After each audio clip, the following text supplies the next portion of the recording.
अस्सलामुअलैकुम class. Hi, this is lesson Amir of. आज हम बात करेंगे last part, class 8 part 3, formation of erstwhile Jammu and Kashmir and Dogra rule. So अभी तक हमने डिस्कस किया education for all, women's education and their rights, and now in this topic we are going to discuss hunger, hardship and revolt, or we can say reform. So we tried our best to ensure the understanding of this chapter very easily. If still you do feel any kind of confusions or you do have queries about the topic, you can comment us. Okay, so let's start.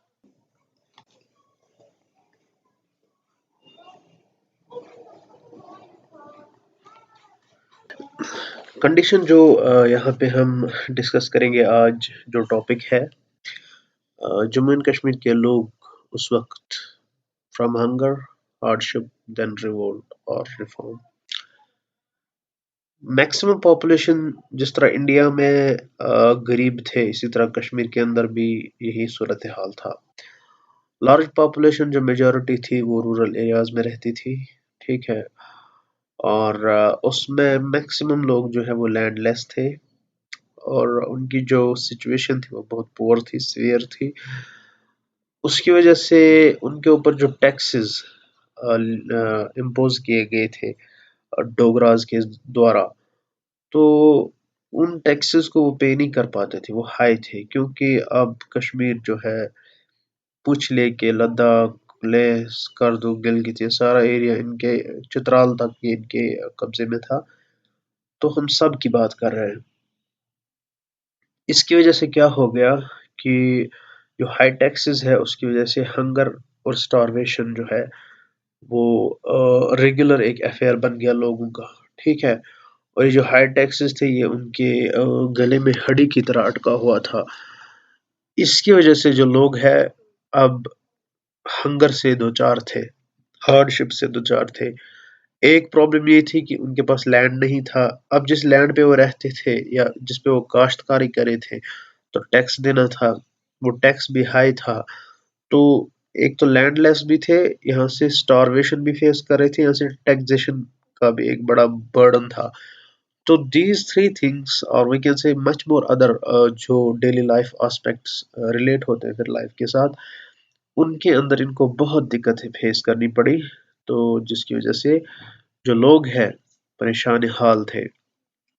सबसे बड़ी मुसीबत जो थी तीसरी, वो थी साहूकारी system, या उसके अलावा बेगर, जिसको कश्मीर में आज भी लफ्ज मशहूर है, बेगर। हाँ, अगर बेगार तज गसुन सुले गस गसुन। तो it does have a great negative consequences from generation to generation। अभी भी ये लफ्ज जिंदा है। तो इसकी वजह से भी बहुत से जो लोग हैं उनकी एक्सप्लॉयटेशन हो रही थी, और जो कॉमन मासेस है वो अभी उनकी ये जो लफ्ज है बेगर सिस्टम का, ये अब वर्ड ऑफ द जो डेली रूटीन बन गया था, उनकी जबानों पे ये रोज था। तो अब ये साहूकारी और बेगर क्या है, ये फोर्स्ड लेबर है, मजबूरी। आपको कहीं काम करने के लिए गवर्नमेंट ऑर्डर निकालते हैं, आपको जाना ही जाना है, आपको कोई वेजेस नहीं मिलेंगी। इसी तरह साहूकारी सिस्टम दो तरीके के होते हैं। एक होता है टीचरी, किसी के साथ अगर किसी ने कुछ लॉ ऑफेंस किया हो या उसने वायलेट किया हो। दूसरा होता है जो मनी लेंडर्स होते हैं और डेब्टर्स के बीच में जो एग्रीमेंट होता है, तो उस बेस पे या वो सर्टिफिकेट देना या कुछ एग्रीमेंट करना, ठीक है, ये रिलेटेड टू दैट है। अब इन 3 या 4-5 जो एस्पेक्ट्स यहाँ पे हम हमने डिस्कस किए, यही बन गए कॉजेज हंगर, हार्डशिप और रिफॉर्म की। तो लोग अब रेबेल करने लगे और वो अपोज करने लगे इस सिस्टम को, जो अब इंट्रोड्यूस कश्मीर के अंदर हुआ था, ठीक है। तो अब हम बात करेंगे reform in land revenue system. तो पहले हम देखेंगे ये जो कश्मीर की पॉपुलेशन थी, 80% of that population during the Dogra rule was engaged in agricultural practices। तो एक तो ये सेक्ट आ गया। 80% पॉपुलेशन एग्रीकल्चर के साथ वाबस्ता है। इसमें बहुत सारे लोग हैं वो पीजेंट्स, ठीक, जो फार्मर्स है, या तो वो लैंडलेस है या उनके पास स्मॉल पैचेस ऑफ लैंड है या बड़े लैंड ओनर्स है। अब वो काम करवा रहे थे लैंडलेस पीपल या पीजेंट्स को या गरीब लोगों को, ठीक है, उनको लैंड मिलती थी। अब उन लैंड पे जब वो कल्टीवेशन कर रहे थे, राइट टू कल्टीवेशन तो दिया था, जब तक वो कल्टीवेशन करेंगे तब तक जितना भी प्रोड्यूस वो निकालेंगे, साल में एक बार करेंगे या दो बारी करेंगे, half of the produce government की तरफ शेयर डिमांड किया जाता था। आपको गवर्नमेंट की तरफ हाफ शेयर देना, वन हाफ। इसको कश्मीर में चकदारी बोलते हैं। चकदारी रूल ओस ना या चकदारी सिस्टम या पत लॉरेंस इस टाइम्स में खत्म करना। और इसीलिए कशीर हिंद जमींदार या आम पब्लिक सो कंट्रीब्यूशन लॉरेंस तो शेख अब्दुल्ला सुन याद था तुहद एहसान वसन वजह क्या उस, ये जो चकदारी का सिस्टम था उसके लिए बहुत रिफॉर्म्स लानी पड़ी और लड़ना पड़ा। But it is not very much easy to say. इस वक्त हमें आसान कहना है या समझना है कि जितना भी आप मेहनत करोगे कल्टीवेशन पे, एग्रीकल्चर लैंड पे, उसके बाद आपको गवर्नमेंट तब तक ये प्रोड्यूस घर लेने नहीं दिया जाएगा जब तक ना आप उसका हक पहले अदा करोगे, half, one half portion share. तो this was a brutal system of taxation और रेवेन्यू सिस्टम। सो इसमें रिफॉर्म लाने की जरूरत थी, ठीक है। 1889 में क्या हुआ, यहाँ पे फिर वाल्टर लॉरेंस जो है जिसकी मैंने अभी बात की, 1889 में उसको अपॉइंट किया गया रेवेन्यू कमिश्नर कश्मीर का, ठीक है। तो ये आज से कबल 130 साल की बात है, ठीक है, 100, हाँ बिल्कुल। नाउ क्वेश्चन इज कि जब यहाँ पे वाल्टर लॉरेंस अपॉइंट हुआ रेवेन्यू कमिश्नर, तो उसने कौन कौन से रिफॉर्म्स और चेंजेस लाए। तो जो भी उसने रिफॉर्म लाया, जो भी उसने चीज़ें, इंपॉर्टेंट स्टेप्स जो सजेस्ट उसने किए कि क्या क्या फॉलो करना चाहिए, तो वो यहाँ पे हम 5 पॉइंट डिस्कस करेंगे। सारे नहीं डिस्कस करेंगे, इंपॉर्टेंट 5 पॉइंट्स डिस्कस करेंगे। नंबर 1, जो लैंड रेवेन्यू है उसको रिड्यूस हाफ से 1/3 कर लो, ठीक है। जो टोटल शेयर है 1/2 मत रखो, 1/3 शेयर रखो। दैट मीन्स 100% में आपको 30% शेयर देना है। अगर आपका प्रोड्यूस निकलता है, फॉर एग्जांपल जितना भी प्रोड्यूस निकलता है उसके 3 हिस्से करने, 3 में से 2 हिस्से कल्टीवेटर को दो, एक हिस्सा गवर्नमेंट का शेयर रहेगा। तो दैट मीन्स कम से कम एक रिलैक्सेशन तो आ गई। तो दूसरा जो स्टेप उसने यहाँ पे सजेस्ट किया वो ये है, जितने भी पीजेंट्स हैं उनको लैंड राइट्स दो, ऑक्यूपेशन राइट्स दो, ठीक है।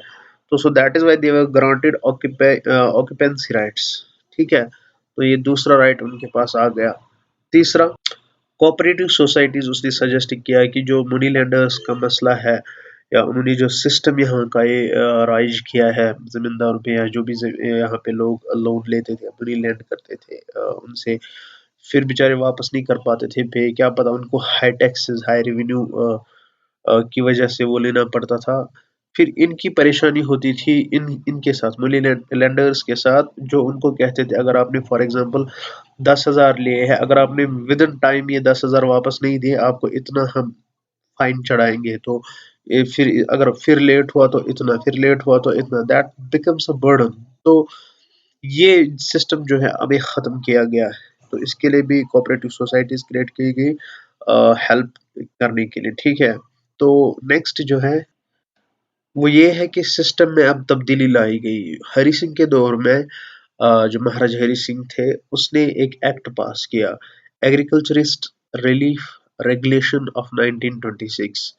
तो दैट मीन्स ये इस सेंचुरी के इब्तदा के दौर में हुआ, जो हमारी पिछली वाली सेंचुरी थी 20th सेंचुरी 1926 में हुआ। तो उसने क्या किया है, एग्रीकल्चरल जो जितने भी प्रॉब्लम्स थे उनमें से सबसे बड़ी प्रॉब्लम ये है कि मनी लेंडर्स की जो परेशानी थी कल्टीवेटर्स को, उससे बचाने के लिए एक्ट पास किया गया। तो उसकी वजह से क्या हो गया, उसकी जो रूथलेस एक्सप्लॉयटेशन हो रही थी मनी लेंडर्स के द्वारा, वो खत्म की गई। तो उस पर नकेल कसी गई इस कानून के द्वारा। नेक्स्ट, अब नेक्स्ट जो है वो है लैंड एलिनेशन रेगुलेशन 1933 में पास किया गया। इसने पीजेंट्स को बचाया डिपोजिशन से, यानी फोर्सिबल इनको रिमूव किया जाता था इससे, जो इनको लैंड्स दी गई होती थी, ठीक है? तो उसकी वजह से ये बच गए अब। और एक पास किया गया एक्ट जिसको कहते हैं लैंड इम्प्रूवमेंट एक्ट 1936 में। इसका एम था एडवांस लोन फराहम करना ताकि एग्रीकल्चर सेक्टर में इम्प्रूवमेंट आ जाए, प्रोडक्शन इंक्रीज हो, ताकि इम्पोर्ट एक्सपोर्ट जो भी इसके रिलेटेड जो मार्केट वैल्यूज होता है एग्रीकल्चर प्रोड्यूस का, वो बढ़ जाए ताकि ट्रेड एंड कॉमर्स फ्लोरिश हो जाए, ठीक है? तो इसके बहुत सारे अदर रिलेटिव एस्पेक्ट्स होते हैं, तो ये मैं लिटिल बिट एस्पेक्ट्स बोल रहा हूँ। कश्मीर के अंदर भी जो अनटचेबिलिटी का ये रिवाज था या सिस्टम था, ये आम था, मगर सिर्फ जम्मू वाले एरिया में ज़्यादातर, क्योंकि हिंदू कास्ट्स में ज़्यादा ही अनटचेबिलिटी का मसला था इंडिया में, और यहाँ पे भी इन्हीं हिंदू रिलीजियस जो लोग हैं उनके साथ ही मसला था, उनको हरिजन्स कहते हैं। यही है हमारा next topic, removal of untouchability, ठीक है? ये है, तो वाइडली ये प्रेविलेंट थी ये menace, यानी ये जो आफत थी, ये जो सोशल इविल था, कस्टम था, ये जम्मू रीजन के हरिजन लोगों के साथ ऐसा बिहेव किया जाता था, तो उनकी लाइफ जो है वो मिजरेबल बनी थी। इनके साथ भी वही सलूक किया जाता था लाइक लोअर कास्ट के साथ इंडिया में किया जाता था। इनको पब्लिक प्लेसेस एंजॉय नहीं अलाउ करते थे करना, और ये पब्लिक प्लेसेस में इनका कोई शेयर नहीं होता था। ये इवन टेम्पल्स के अंदर भी एंटर नहीं हो सकते थे, और बहुत सारी चीज़ों पे इनको बैन इन्होंने किया था। ओनली किस बेस पे कि ये हरिजन्स को बिलोंग करते हैं। फिर इसके लिए भी महाराजा हरि सिंह ने अक्टूबर 1932 में एक स्टेप उठाया, जो फॉर्मल प्रोक्लेमेशन, ताकि ये ऐसा था जिससे लोगों के अंदर एक मैसेज जाए कि ये they are the part and parcel of the state, they are having same rights as others have. So उनके लिए हरि सिंह ने अक्टूबर 1932 में कुछ टेम्पल्स में उनके लिए द्वार खोले, कहा कि आप आ सकते हो, ये स्टेट टेम्पल्स हैं, यहाँ पे हरिजन्स भी वर्शिप कर सकते हैं, और बहुत सारे स्टेप्स उठाए ताकि इनके साथ जो अनटचेबिलिटी का बिहेवियर होता था, वो जो है वो उससे बचाए, अवॉइड करे, लोग प्रिवेंट हो जाए इनसे, ताकि इसका मसला जो है खत्म हो जाए, लोग इनको एक्सेप्ट करे सोसाइटी के अंदर as the same citizens as they are, and so that the status of the people may be uplifted। तो इस चीज से क्रेडिट जाता है महाराजा हरि सिंह के हक में, वो ये है, इस डिसीजन ने उसको एक अनप्रेसिडेंटेड क्रेडिट दिया। वो क्या होता है, हम कह सकते हैं यहाँ पे एक लाजवाल जो उसको ये जो अनटचेबिलिटी का मसला था, इस चीज से जो है सोसाइटी के अंदर बहुत अब पॉजिटिव सेंसिटिविटी क्रिएट हो गई, और बेहद तारीफें हुई इसकी, इसके स्टेप उठाने से। तो ये फर्स्ट रूलर बन गया प्रिंसली स्टेट का, जिसने पूरे इंडिया के प्रिंसली स्टेट्स में पहला स्टेप उठाया अनटचेबिलिटी के खिलाफ, इवन कि before Gandhi's arrival in India. तो ये क्रेडिट जाता है महाराजा हरि सिंह को, जिसने अनटचेबिलिटी खत्म की, और उसके बाद इंडिया ने ये फॉलो किया। और एक स्टेप उठाया गया हरि सिंह के दौर में, वो है establishment of local self help governments. वो ये इसलिए उठाया गया, एक्चुअली ये स्टेप था कश्मीर के इस दौर में, जब फॉर्मेशन ऑफ जे.एंड.के हुआ उसके अवाखिर में, यानी अब इंडिपेंडेंस का दौर करीब था इंडिया में, तो इसके बीच में कश्मीर जो है वो फॉरवर्ड था, पॉलिटिकली अभी एडवांस हो रहा था। ये एक किस्म का third tier government system adopt किया उस वक्त यहाँ की गवर्नमेंट ने, कब 1885 में ही, अभी 1900s का दौर नहीं आया था। तो ये जो रीजेंसी टाइप ऑफ स्टेट बन गई थी, अब इसमें म्युनिसिपैलिटी एक्ट पास किया गया 1886 में। ये भी इसी के जो डोगरा रूल के दौर में हुआ, कॉमन लोगों को अब एंगेज किया गया, लोकल बॉडीज बनी, इसमें रिप्रेजेंटेशंस लोगों को मिली, जिसकी वजह से जो local self help sorry local self help government जो है, जिसको हम कहते हैं लोकल बॉडी गवर्नमेंट या थर्ड टायर गवर्नमेंट, ये इनिशियल स्टेज में 1885-86 में स्टार्ट हुई, जिसकी वजह से जो कॉमन मासेस है, और म्युनिसिपैलिटी एक्ट जो है वहीं से स्टार्ट हुआ। तो उसमें फिर रिगार्डिंग जितने भी कोर इश्यूज या प्रॉब्लम्स होती है लोगों की, वो फिर वहीं से टैकल किए जाते थे। रोड्स एंड रेलवेज के लिए भी कुछ स्टेप्स उठाए गए थे उस वक्त, ठीक है? कश्मीर के अंदर। ऑल्दो ये जम्मू एंड कश्मीर हम सारा डिस्कस कर रहे हैं, from Indian occupied Pakistan and China occupied, overall ये सारा इकट्ठा था तब। रोड्स के लिए क्यों बात की डोगरा रूलर्स ने या महाराजाज ने, वो इसीलिए क्योंकि अब इसने बहुत बड़ी एम्पायर बनाई थी। इसने अपनी जो हदूद है, पाकिस्तान के बॉर्डर्स, आजकल के पाकिस्तान वहां तक, अफगानिस्तान इवन चाइना टॉप जो साइड है वहां से इन एरियाज तक रसाई हासिल करना, कम्युनिकेशन थ्रू रोड्स, वो ट्रांसपोर्टेशन के लिए इम्प्रूव करना ज़रूरी था, ताकि वो जो एरियाज है वो आइसोलेट ना रहे। तो उसके लिए रोड्स कंस्ट्रक्शन करना ज़रूरी था, ये स्टेप्स उठाए गए। एक तो कनेक्टिविटी बढ़ेगी, ट्रेड बढ़ेगा, ठीक है, फ्लो ऑफ मनी भी हो जाएगा, और एक किस्म की जो है जिसको हम कॉन्सेप्ट ऑफ ग्लोबलाइजेशन कहते हैं, मूवमेंट लोगों की वो from one place to another easily और फास्ट बेसिस पे हो जाएगी। तो एक रोड है जिसको कहते हैं जहली वैली कार्ट रोड, कशीर पठ वनो अपर गसा रेड दांदगढ़ या गुरियड, ठीक है। इट मीन्स दैट कि ट्रांसपोर्टेशन का यही एक कार्ट रोड था। ये लिंक कर रहा था श्रीनगर को पेशावर के साथ वया कोटला, सॉरी कोहाला और मुरी। मुरी बेहतरीन और ब्यूटीफुल प्लेस है, जिस तरह यहाँ पहलगाम, सोनमर्ग और ये गुलमर्ग है, इसी तरह मरी जो है ये आज़ाद कश्मीर के अंदर बहुत ब्यूटीफुल जगह है। ये कब हुआ? 1895 में ये रोड बना, जहरी वैली कार्ट रोड।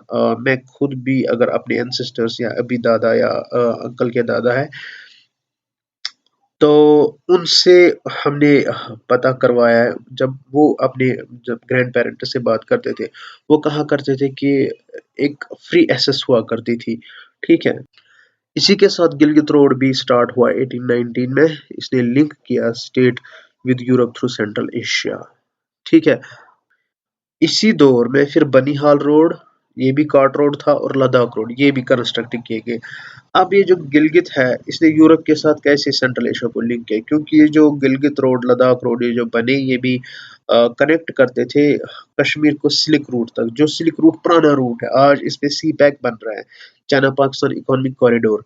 ये तब यूरोप को लिंक करता था सेंट्रल एशिया के साथ, through that wire trade and commerce होता था, ठीक है।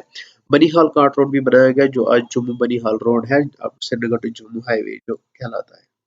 श्रीनगर में फिर रेलवेज का कोई कंस्ट्रक्शन नहीं हुआ, वो 2010 की बात है, बहुत देर बाद हुआ।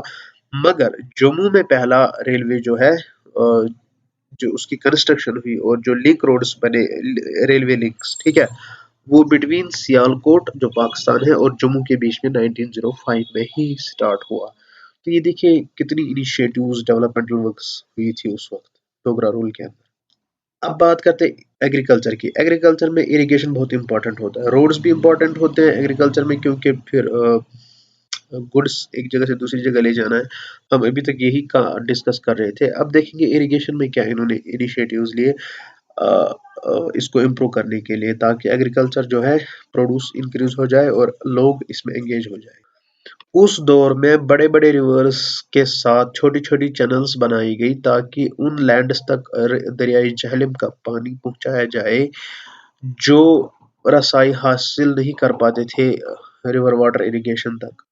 और रिवर वाटर इन कैनाल्स के जरिए उन लैंड्स तक पहुंचाया गया जिनको इरिगेशन की बहुत फैसिलिटीज जरूरत थी, तो वो फेस ज्यादा हार्डशिप्स कर रहे थे। तो उनमें से मारतंड कैनाल, ठीक है, जिसको कश्मीर पर कोल कहते हैं, ठीक है, ये छोटी सी कैनाल होती है। प्रताप कैनाल, बसंतरपुर कैनाल, अपर जहलम जो एरियाज है वो खोल दिए गए, ठीक है। इसी तरह जम्मू में रणबीर कैनाल बनाई गई, ये लार्जेस्ट थी जम्मू प्रोविंस के अंदर, ताकि इरिगेशन अखनूर एरिया तक मिले, ठीक है। रणबीर सिंह ने इसको बनाया, रणबीर सिंहपुर में। तो उस वक्त अखनूर एरिया तक इसने फिर इरिगेशन प्रोवाइड करवाया, इस कैनाल ने, रणबीर कैनाल ने। इसी के साथ साथ जनरेशन ऑफ पावर जो है, हाइड्रो इलेक्ट्रिसिटी जो पावर जनरेट होता है वाटर से, ठीक है, उसके भी प्लांट्स बनाए गए, पावर प्लांट्स सेटअप किए गए। तो मोहरा एक जगह है कश्मीर के अंदर, 1902 में वहां पे बनाया गया, और दूसरा जम्मू में बनाया गया। तो आप देख सकते हो बिफोर 100 ईयर्स कश्मीर के अंदर इलेक्ट्रिसिटी स्टार्ट हुई थी जनरेट करना, और इन 100 ईयर्स में हमने कितना इम्प्रूव किया होता अगर ये कॉन्फ्लिक्ट स्टेट नहीं होती। It's one of the darkest side, darkest phase of history nowadays. अब नेक्स्ट ये जो टॉपिक है पब्लिक हेल्थ केयर की बात करेंगे। इस पब्लिक हेल्थ केयर में लोगों के लिए हॉस्पिटल्स बनवाए गए, डिस्पेंसरीज खोली गई। तो जब बात करते हैं कश्मीर की, फर्स्ट डिस्पेंसरी जो है श्रीनगर में खोली गई, रेवरेंड रॉबर्ट क्लार्क इन 1864। ठीक है। दूसरा जो है स्टेप लिया गया। अब आप पूछोगे ये किस जगह लोकेट है, ये जो रेवरेंड रॉबर्ट क्लार्क के नाम पे 1864 में डिस्पेंसरी खोली गई। ये एक्चुअली पंजाब का सीएमएस मिशनरी था। ठीक है। ये फिर कश्मीर वैली आया, तो यहाँ पे इसके नाम पे फिर ये खोली गई। आजकल का जो वुमेन्स कॉलेज नवा कदल है, गवर्नमेंट वुमेन्स, ये उसी एरिया के आसपास ये डिस्पेंसरी है। दूसरी जो मैंने अभी कहा वो है डॉक्टर लिमसाइल, तो इसी ने दूसरी डिस्पेंसरी खोली थी।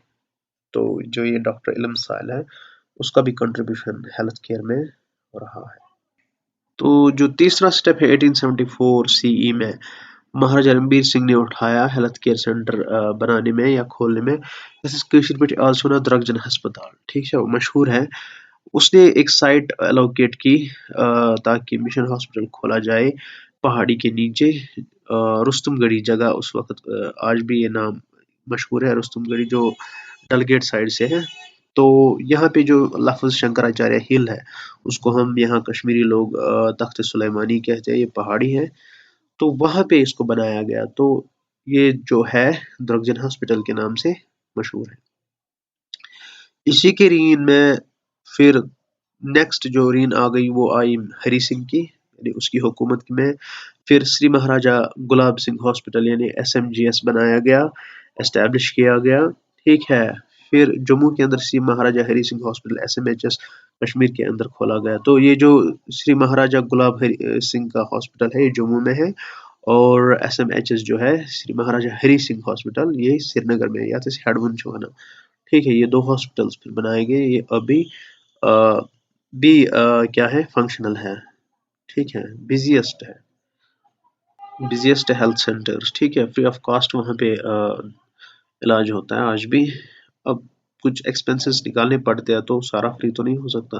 अब और दो सेक्टर्स की बात करेंगे जिसको सेरिकल्चर और हॉर्टिकल्चर कहते हैं। कश्मीर तो मशहूर है पूरी दुनिया में एप्पल प्रोडक्शन या फ्रूट प्रोडक्शन के लिए, ड्राई फ्रूट्स ज़्यादा। ठीक है। उसमें सैफरॉन जो है वो भी इसी हॉर्टिकल्चर सेक्टर में आता है, सैफरन कल्टीवेशन। ठीक है। थर्ड जो है सेरिकल्चर, जिसको हम कॉटन प्रोडक्शन के लिए इस्तेमाल करते हैं वर्ड को। ठीक है।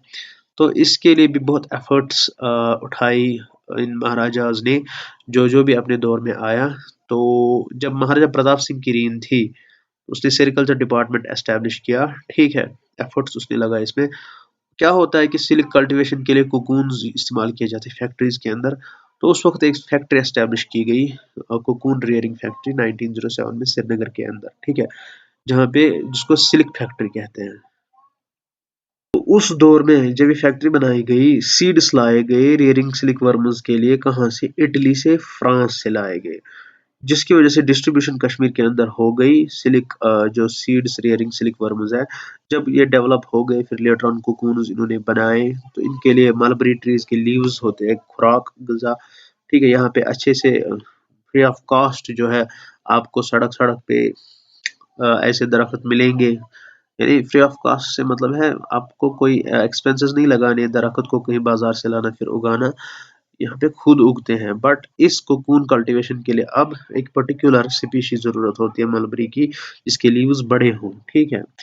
फिर इस एफर्ट की वजह से कश्मीर बन गया largest producer of raw cocoons in the world. It is not a joke that time. Kashmir being the largest producer of cocoons, raw cocoons in the world. तो फिर फ्रूट्स के रिलेटेड जो हॉर्टिकल्चर है, improve the quality of indigenous fruits के लिए पेशावर से experts लाए गए, ताकि वो फ्रूट्स यहाँ के जो ग्रोवर्स हैं उनको मशवरा दे, उनके साथ इंटरेक्ट करे। एक्सपर्ट्स उनके साथ बात करेंगे कि कैसे आप अपनी फ्रूट क्वालिटी को इम्प्रूव करेंगे, प्रोडक्शन को भी इंक्रीज करेंगे। इस चैप्टर का आखिरी पार्ट है कल्चरल हाइलाइट्स, इसमें हम सारा डिस्कस करेंगे। ठीक है। तो कल्चरल हाइलाइट्स का मतलब ये है हम कल्चर के साथ यहाँ पे बात करेंगे। कल्चर के लिए क्या किया गया। कश्मीर का कल्चर जो है डिफरेंट दैट ऑफ जम्मू है, जम्मू का डिफरेंट हमसे है, लद्दाख का हम दोनों से डिफरेंट है। इसी तरह बल्ती जो लोग हैं उनका डिफरेंट है। इसी तरह जब गिलगित की बात करेंगे वहाँ के लोगों की डिफरेंट कल्चर है, उनकी लैंग्वेजेस में भी डिफरेंस है, ठीक है। तो ये चीज़ें जो है इसके लिए भी स्टेप्स उठाए गए उस वक्त महाराजाज के दौर में। तो सबसे पहली बात जो आती है वो महाराजा रणबीर सिंह की। उसके बारे में कहा जाता है was a ardent lover of architecture. Ardent क्या होता है, मतलब पैशनेट, ठीक है, एंथुसियास्टिक लवर। उसको आर्किटेक्चर का बड़ा शौक था। उसने बहुत सारे टेम्पल्स जम्मू में बनाए, श्राइन्स यहाँ पे बनाए, पाठशालाज खोली। तो इसीलिए जो जम्मू है उसको कहते हैं सिटी ऑफ टेम्पल्स। क्लासिक जो म्यूजिक है उस पर भी फिर में बात करेंगे लेटर ऑन। यहाँ पे चेन ऑफ टेम्पल्स जो है जब उसने बनाए जम्मू में, तो उनमें जो आर्किटेक्चर इस्तेमाल हुआ है तो वो बहुत नुमाया है। अगर आज भी आप लोग जम्मू जाएंगे आप देखेंगे जगह जगह पे आपको टेम्पल्स मिलेंगे, कलर, डिजाइन, बाकी सारा वो जो उस वक्त हुआ है उससे पता चलेगा वो कितना मतलब पसंद करता था आर्किटेक्चर। जिस तरह मुगल्स को बहुत शौक था आर्किटेक्चर का, जैसे कि ताजमहल मशहूर है, कुतुब मीनार जो मुस्लिम रूलर्स ने बनाया, कुतुबुद्दीन ऐबक ने, और वो मुगल नहीं था, स्लेव डायनास्टी से था, ममलूक्स। इस तरह बहुत सारे जो तुगलक्स उन्होंने भी कंस्ट्रक्शन की आर्किटेक्चर में। इसी तरह यहाँ पे जो कश्मीर में है यहाँ पे भी महाराजाज ने कल्चरल कल्चर के साथ वाबस्ता जितनी भी चीज़ें हैं, चाहे वो आर्किटेक्चर है, चाहे वो फोक डांस है यहाँ का, बाकी सारा जो उसको प्रमोट करने के लिए बहुत सारे स्टेप्स उठाए। तो जम्मू में दो जगह हैं, पूर्व मंडल और उत्तर बिहानी। वहां तक इन्होंने कंस्ट्रक्शन ऑफ टेम्पल्स की, एक एरिया से दूसरे एरिया तक बहुत सारे टेम्पल्स बनाए। स्टेट ने लोकल थिएट्रिकल ग्रुप्स को पैट्रोनाइज किया, चाहे वो जम्मू से बिलोंग करते थे, कश्मीर जिस एरिया से भी। दैट मीन्स यहाँ पे थिएटर का जो सिस्टम है वो राइज हुआ अब। प्लेज, सिकेट्स, बाकी सारी चीजें लोगों के सामने परफॉर्म करना, उसके लिए स्टेप्स उठाए महाराजा ने। तो पहला जो नेटिव परफॉर्मिंग ग्रुप जो था वो रघुनाथ थिएट्रिकल कंपनी कहलाता है। तो वो बनाया गया, वो सेटअप किया गया प्रीमिसेस ऑफ रघुनाथ टेम्पल के पास, ठीक है। तो उसका फिर नाम ही रखा गया रघुनाथ थिएट्रिकल कंपनी। जो इसमें फिर काम करने वाले थे आर्टिस्ट्स, उन्होंने फिर वहां पे वो स्टार्ट किया। दूसरा जो इसके साथ वाबस्ता है वो है डोगरा संस्था। यानी डोगरी संस्थान एस्टेब्लिश 1943 में हुई ताकि डोगरा कल्चर जो है प्रमोट हो जाए। तो इसमें ओरिजिनल डोगरी ड्रामास प्ले, बाबा जिट्टो, सरपंच, नमा घरान, ठीक है, वो अलग अलग निंद्रारा वो आते हैं ना, वो जैसे कशिर चैनल पे आते हैं, वो यही है।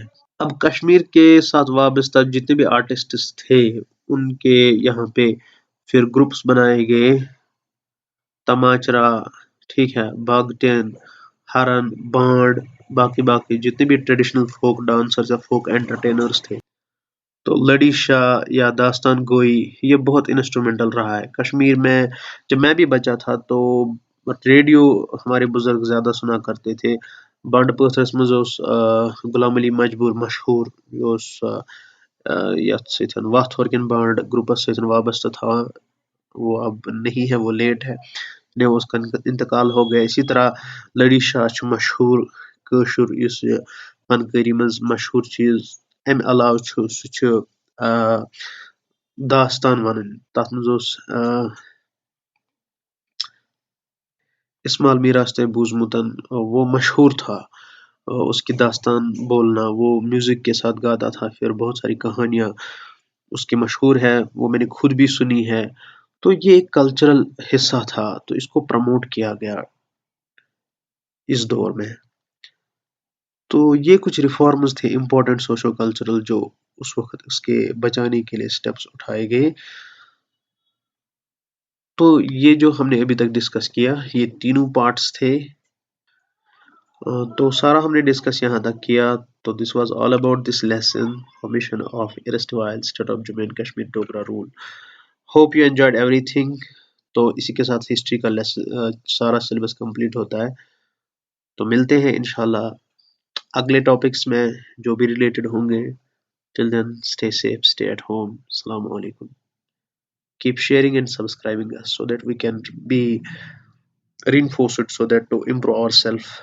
It's very important to reinforce us. So share your comments, valuable comments with us. Allah Hafiz.